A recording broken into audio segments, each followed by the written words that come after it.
My name is Jim Evans. I'm a professor of genetics and medicine at the University of North Carolina. And I suspect that my role in this panel is really to try to bring a clinical focus, a practical focus to pharmacogenomics, its potential as well as its pitfalls and the things we have to be careful of going forward. As somebody who sees patients on a daily basis, it's easy to glimpse what is lacking in modern medicine. And I think we can do that by looking at the status of things like disease screening and prevention as well as treatment. If you look at the arena of prevention and screening, think for a minute about something like colonoscopy, something that is recommended to people when they get to be 50 years of age. It's a good idea in aggregate, and it arguably saves lives in aggregate, but for the individual patient, it has relatively little benefit. We have to screen by colonoscopy about 300 to 400 individuals to save one life. We actually harm some people with our screening, and it's a tremendous waste of resources. In an era where we spend about 16% of our GDP on medical care, this rather crude type of approach to prevention is problematic.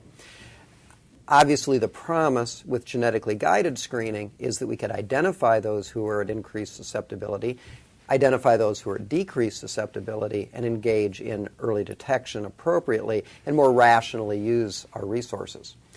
When it comes to treatment, the situation is really even more problematic. When I diagnose somebody with hypertension, for example, I basically cross my fingers and I treat them with a diuretic or a beta blocker because we know in aggregate those seem to be the best agents. However, we also know that the efficacy of such agents vary widely. We know that we waste resources and we waste time. And we also know that adverse effects, sometimes quite serious ones, are both unpredictable and common. We engage in subtherapeutic treatment, we have complications and deaths, and it's kind of like if I needed a pair of shoes and I went to the shoe store and they said, well, you look like you probably wear about a size 8. And it was only after about 3 or 4 weeks and getting blisters that I realized, okay, maybe I don't wear a size 8 and we'll try a different size. Clearly, the goal of genetically guided therapy is to more rationally approach this kind of decision.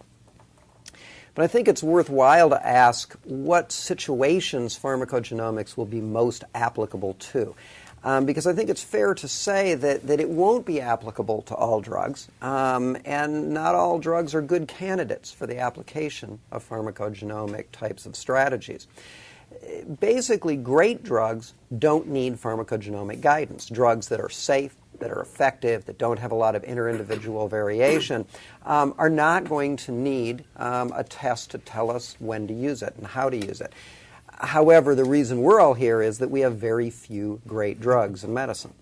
The most promising application then, especially in the early days of pharmacogenomics, is to apply it to agents that have a variety of issues with them, problems with them. For example, toxicity, narrow therapeutic window, significant hazard if outside that therapeutic window, only a small subset of a population that benefits from the drug, significant variability from person to person, and no good alternatives.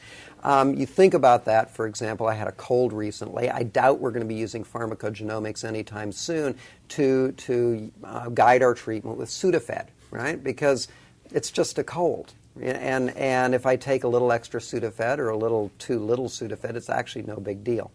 So really, there's a correlation. The more problematic the drug, the more potential for pharmacogenomics to be a benefit. And indeed, we see that with where the excitement is right now, in large part with pharmacogenomics. For example, as Felix discussed, warfarin is something that many of us feel has promise with regard to pharmacogenomic-guided therapy. It's a dangerous drug. Anybody who's prescribed warfarin and anybody who's taken warfarin realizes what a lousy drug it is. Unfortunately, at this point, we don't have a good alternative. It has a narrow therapeutic window. There's tremendous individual variation in the required dose. And if we can use the guidance from VCOR testing and CYP testing, we may well be able to enhance the ability to use it effectively. Cancer chemotherapeutics are really quite emblematic of the type of promise that pharmacogenomics has. Most chemotherapeutic agents in cancer have significant side effects. For example, we know that about a third of tumors in colorectal cancer have a mutation in KRAS that results in no response to Erbitux, and therefore this is a very reasonable application. We also know, as Felix mentioned, that 5 to 10% of women who take tamoxifen, either for breast cancer treatment or prevention, are poor metabolizers and therefore arguably don't get much benefit. We also know that a significant greater number than that are heterozygous for poor metabolizing allele, and it may well be that dosage adjustments in those individuals can increase the efficacy of tamoxifen treatment. As mentioned, clopidogrel is appealing. That's one that's really driven more by its common use and the ability to perhaps find out who won't respond than it is through overt toxicities. So what are the hurdles to implementing pharmacogenomics in the clinic? One is provider knowledge and acceptance. Most providers are not well versed in genetics. They'll tell you that they're nervous about genetics. They didn't have genetics in medical school, and they find it intimidating. People tend not to take up new technologies that they find intimidating. Another problem is rapid turnaround time. For some agents, this really isn't very important. However, for something like warfarin, it's a critical key to the equation in using warfarin in an efficacious way in the clinic. Where we're most likely to see the most benefit from the use of pharmacogenomically guided warfarin dosing is in initial dosing.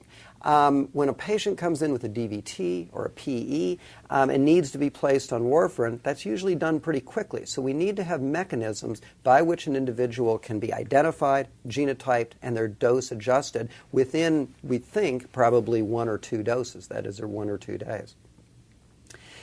The application of pharmacogenomics requires well-integrated electronic medical records so that genotype information, when it is available prior to the prescription of that drug, that it'll be there in a way that's accessible to the clinician.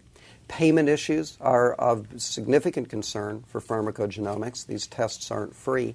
And concerns about privacy, genetic discrimination, that type of thing loom quite large anytime you discuss genetic testing.